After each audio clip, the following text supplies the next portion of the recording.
Alright, game number 2 of our Ace series here is going to be on Dusk Towers. Spawning in the top right, our blue random player spawning as Terran in this game from Team Unrivaled. This is Polar. And his opponent in the bottom left from BornG, our pink Zerg player. This is Msyu.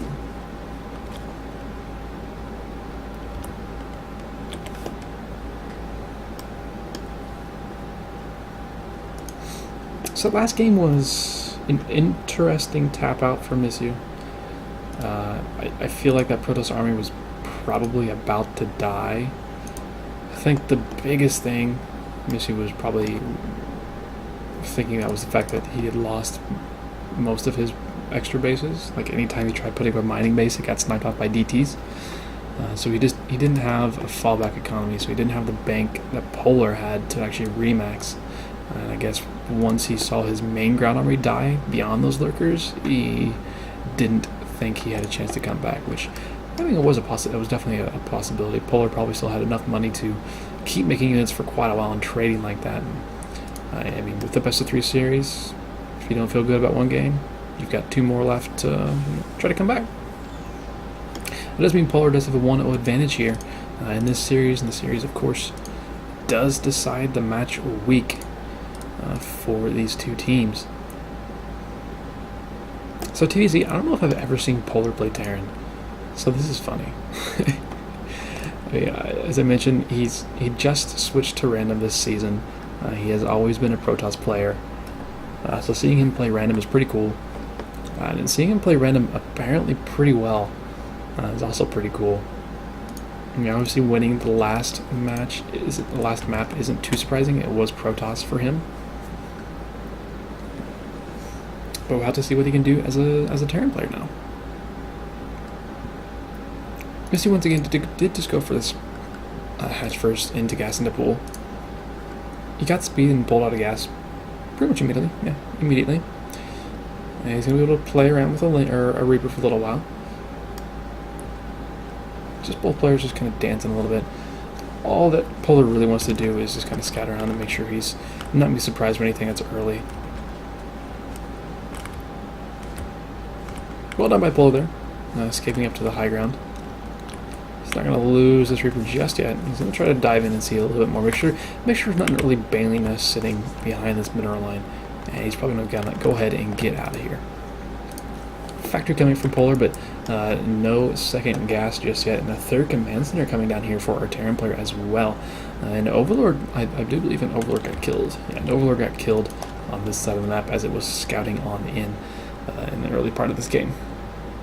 So Msyu was a little supply block there for a moment. He did have to make an extra Overlord to catch back up. Third hatchery is already down here for Msyu. So he's not going to be falling behind in the economy in this game anytime soon. These 2 players should stay relatively even, and depending on how heavily Msyu does decide to drone, I mean, how many he's got 6 slings right now. So that's a fair amount to feel safe to just continue droning for at least a little while. He does have this Overlord in a really nice position. He's going to be able to see if there's any move out coming. So he'll be able to repair a little bit at least, so long as this Overlord doesn't just decide to go on an adventure somewhere else in the world. We do have a couple of Widow Mines here and a medevac coming from Polar, so I'm guessing he wants to do a Widow Mine Marine drop, or maybe just a straight up Widow Mine drop and try to get some damage done that way. I mean, in the last game we did see the early Adepts come in and kill off a bunch of workers. He's just going to bypass. He's going to bypass those Marines. Just go over with just these 2 Widow Mines and see what damage you can get done. Sport cars are already being made here for Msyu in his natural and main mineral line. So the Widow Mines, even if they do get in, will be able to be taken care of pretty easily by Queens. Just have to bait the shot once and then you can get on out. Natural is kind of undefended at the moment, or not natural, the third base is a little bit undefended right now. There isn't, is there a lair? No, there's no lair. But Widow Mines are going to pop on in here. Actually, burn me in strange places. Oh, Jesus. That was almost really, really, really bad. 6 kills in that Widow Mine. There'll be one more kill here on this one. And with the Spore Caller down, the Queen can now go ahead and take out these 2 Widow Mines by herself. Medevac does barely survive here. It almost got sniped off. But again, as we see, Polar seems to enjoy his early harass play. Take out some workers, even if we're working a little bit, try to take a lead that way. And now the 3rd command center is floating on down to the 3rd base for Polar. Lair about to finish up here for Msyu.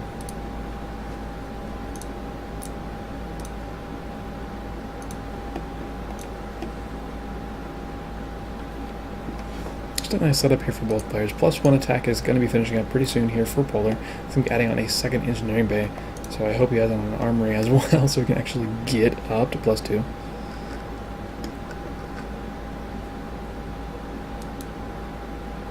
Is there going to be an armory? Or is this gonna just go for 2 engineering bases? He really wants high sec auto tracking. He really wants that upgrade. It's like, screw it, let's go for that one. Spire on the way here for Msyu. Msyu is from what I've always seen him play, he's a very, very fast player. I think even still at this point in the game, you see the APM popping up at 500 from time to time, and he's pretty darn good at multitasking. So if he does decide to go Ling Bling Muta, which it does seem like he's doing, he's got the melee upgrades on the way. He does have Bane speed on the way. Spire is about halfway finished as well. If he does decide to go that route, I'm pretty excited to see how his control is in multiple locations at once. There we go. Armory is going to be coming down eventually. I'm not sure where the SCV is. That's actually going to come build this armory. Maybe it's this one. Yeah, it's this SCV over here. So Polar could get high sec auto tracking. If I'm not mistaken, high sec auto tracking has the same research time as the build time as an armory. So if you're ever in this situation and you forgot to start your armory, but you have engineering base waiting around and you got the money for it, you can get high sec auto tracking. And then whenever it finishes, you can get up to +2 again. Just immediately. No problem. 14 mutas. Holy crap. That's a lot of mutas.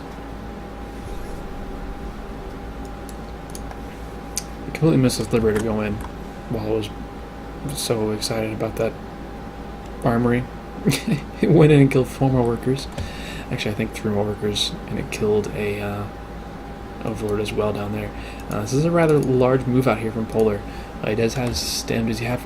Okay, he's got combat shield, so he's doing a lot better than a lot of CTL Terrans.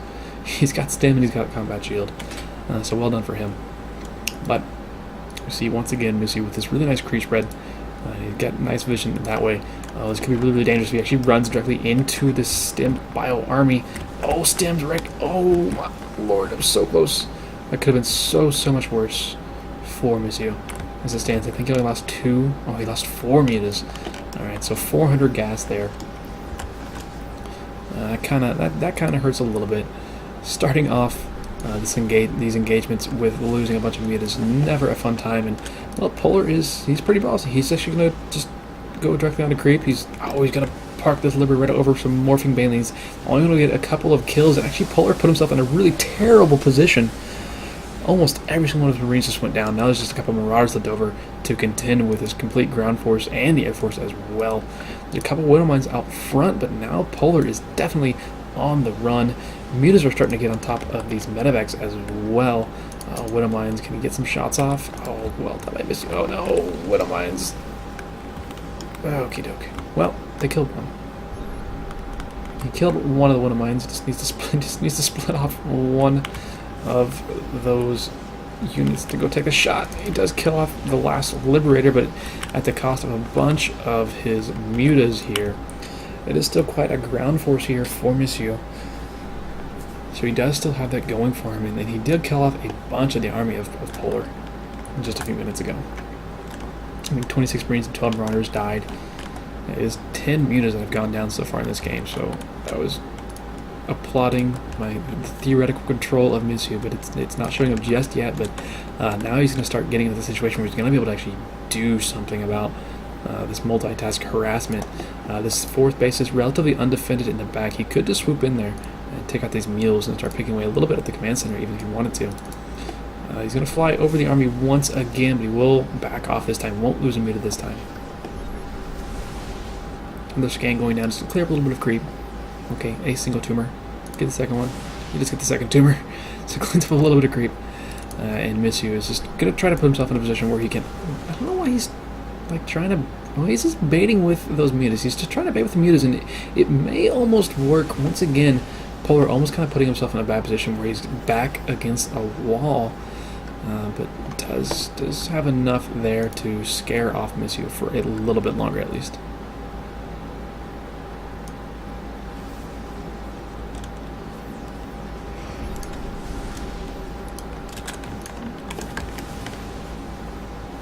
This army is on creep right now. I'm not really sure this is where Polar wants to engage. A really nice surround by Msyu takes out a lot of the army. Pretty much nothing but Marauders left over, and guess what? Marauders don't shoot up, and that's a lot of mutas here. Okay, there's still a lot of Marines over here, but yeah, gotta get cleaned up. 156 to 132 supply at the moment. Ooh, Widowmine shots. Oh, I wonder if that's actually a decent trick. Oh, more Widowmine shots gonna go off now. Yeesh, more and more Ben's getting cancelled over here. So just players just trading back and forth right now. Just blow for blow. The difference in this game is definitely the fact that Msyu has been able to get up these extra bases and keep them alive. He's got a 4th hatchery that's been mining for a really long time. He's got a 5th hatchery coming up. Meanwhile, Polar's 4th, I mean, he's got some SCVs mining there, and he's starting a 5th base, but it's not like the last game where he was just consistently expanding faster and more often than his opponent was able to. Msyu going to be trying to roll in once again, but this time he is off of creeps and be much harder to actually engage into this. Getting some good connections with those Banelings, nice targeting with those, not just attacking on the first ones, and he actually cleans up the entire army.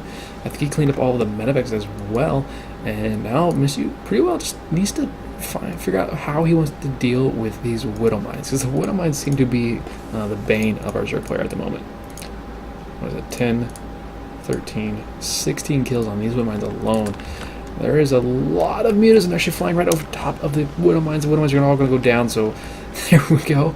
I guess flying over top of unburrowed Widow Mines is a pretty darn good way to deal with them. There's a couple of Liberators here, but not going to be able to kill off many of those mutas. In fact, they killed none of them. There's not much of a ground force here for our Terran player, and in fact, the army supply is in favor of Msyu at the moment. And look at the minimap. There's just pink flying in from absolutely everywhere, and he's using these mutas to kind of try to bait Polar into a poorer position. Lane's getting on top of this army, surrounding it, letting the Banelings try to get in here and trap this army, and Polar's still on the run. A couple of mines do burrow, which will force Polar to momentarily delay at least. Okay, there he goes. What my shot does eventually go down. All of these mutas over here, holy hell, how many mutas does he have? He's got 26 mutas. That is a lot of mutas. It did delay his high for quite a while, which he does have now, but he hasn't yet put down the ultra cavern to switch into that tech. He hasn't started adrenal glands. He hasn't started +3/+3 either. You know, Polar is still sitting on +2/+1. Hasn't gotten the 2nd upgrade just yet. He does have the 3rd attack upgrade on the way and the 2nd armor upgrade on the way, but just a little bit behind his opponent in upgrades. These mutas do have +1 attack. Do they have any carapace? No. No carapace upgrades for those. +2 attack from him is about to finish as well, though, so those are going to be some really, really powerful mutas coming up shortly. No 5th base is landed yet for Polar. Actually, has to say that he is moving a base over there, and it's actually going to be an orbital command even. He's not going to bother trying to make it a planetary, which might be a better decision. But I think that's alright. Infestor's actually coming up from Msyu here, and an Ultra Cavern.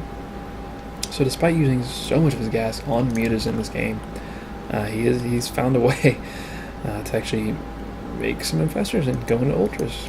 Another base coming down here from Msyu. He scattered out that this orbital is going to die. It even got contaminated. I love it. So it's not even able to use mules or a scanner to be useful at all. It just lands and dies immediately. Polar is going to go ahead and try to move out on the map, kind of, sensing that he may have almost run out of time here. These Infestors are a huge threat, but they don't have much energy. I don't think the I've completely forgot the upgrade name, but it doesn't matter. Engagement is happening now. Mewtwo's swinging in from the back, but that's not really where they want to be. At the same time, the Terran army is not able to actually get set up here. Decent amount of splitting here. There's not many Marines left over, though, and so the Mewtwo's are going to go down. There's no Marines left. There are some Liberators, but decent enough spread on the army, on the Mewtwo's there for Msyu, and he's going to be able to take out the rest of his army. Not, however, before Polar takes out one hatchery. He might take out a second hatchery. He's going to take out a second hatchery. So 2 hatcheries are going to go down, but at the cost of pretty much the entire Terran army. And now losing all of these Marauders. Look at that production tab. 9 Ultralisks on the way. Yeah, Polar's making 12 Marines and 4 Marauders at a time, and some Liberators, but there's going to be 9 Ultras on the map already.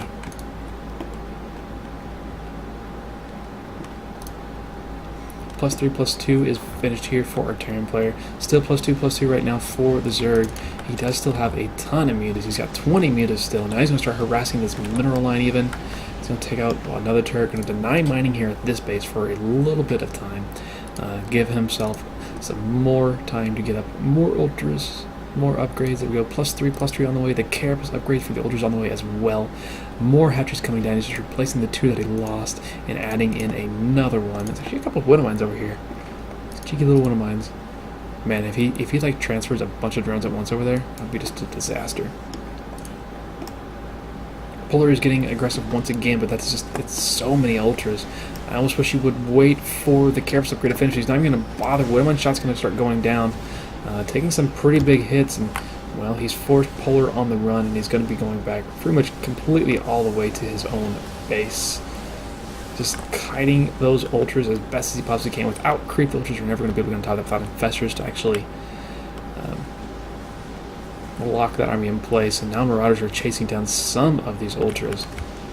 Mewtwo's flying in to save the day, taking those out. There we go. Pathogen glands are on the way now. So these Infestors, well, these 3 Infestors are going to pop without the extra energy, so that kind of sucks. But with the Carapace upgrades finishing up here for Msyu, he's going to be in a little bit of a better spot. Is he going to cancel these spines? I'm curious if he's just trying to oversupply right now, or if he just wants to have this. Well, he does have quite a bit of tech here. He does have the Ultra Cavern. He's got his Evo Chambers in the Bailey Nest here, so he probably doesn't want to lose that to a random drop. Greater Spire is on the way as well, wherever the heck that is. There it is. The Greater Spire is on the way. I'm not sure if Broodlords could still be a possibility, I guess. Polar swinging on here, but this time he is on creep. Liberators do try to zone out this army, but Msyu getting on top of everything, and they're going to just chew through that army so quickly. Oh, those windmines are gone. Oh, I'm so sad. I thought that was going to be a ridiculous shot, and it's not. So Msyu didn't even lose a hatchery. Didn't lose a hatchery. Now we got almost a max Zerg against a 100 supplied Terran. And Msyu, with that final engagement, is in a really commanding position right now. Just needs to start pushing forward, and he should be able to clean up the rest of Polar. Polar is microwing very, very well, however. As I say that, he gives up. So there we go. GG. Msyu will take game number 2, which will even up the series, which does mean we are down to a single map, a single best of 1 to decide this week.